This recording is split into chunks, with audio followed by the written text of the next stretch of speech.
ഇന്ന് ഷോപ്പിൽ ഒരു പട്ടുപാവാടയും അതിലേക്കുള്ളൊരു ക്രോപ്പ് ടോപ്പുമാണ് സ്റ്റിച്ച് ചെയ്യുന്നത്. അപ്പോൾ അതിൻ്റെ വീഡിയോ ആണ്. അപ്പോൾ പാവാട സ്റ്റിച്ച് ചെയ്യുമ്പോൾ ഇതുപോലെയാണ് അതിനുള്ള ഞൊറിവുകൾ എടുക്കുന്നത് കേട്ടോ. പിൻ കുത്തി വെച്ച് ഞൊറിവുകൾ ഒതുക്കി വെച്ച് വേണം അത് നമുക്ക് സ്റ്റിച്ച് ചെയ്യാൻ.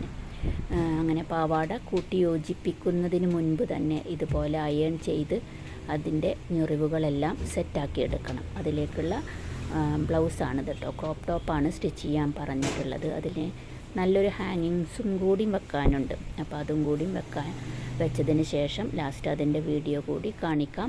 അപ്പോൾ ഇതേപോലെ ആണ് അതിലേക്കുള്ള ഹാങ്ങിങ്സ് വെച്ചിട്ടുള്ളത്. ബാക്കിൽ ഇതുപോലെ ഒരു ചരടൊക്കെ വെച്ച് അതിൻ്റെ അറ്റത്താണ് സെയിം ക്ലോത്ത് കൊണ്ട് തന്നെ ടസിൽസൊക്കെ സ്റ്റിച്ച് ചെയ്ത് വെച്ചിട്ടുള്ളത്. അപ്പോൾ ഈ വീഡിയോ എല്ലാവർക്കും ഇഷ്ടമായി എന്ന് വിചാരിക്കുന്നു. ഇഷ്ടമായാൽ ലൈക്കും ഷെയറും സബ്സ്ക്രൈബും ചെയ്യുക. അതുപോലെ തന്നെ ആവശ്യമുള്ളവർക്ക് വാട്സപ്പ് വഴി ഓർഡർ ചെയ്യാവുന്നതാണ്.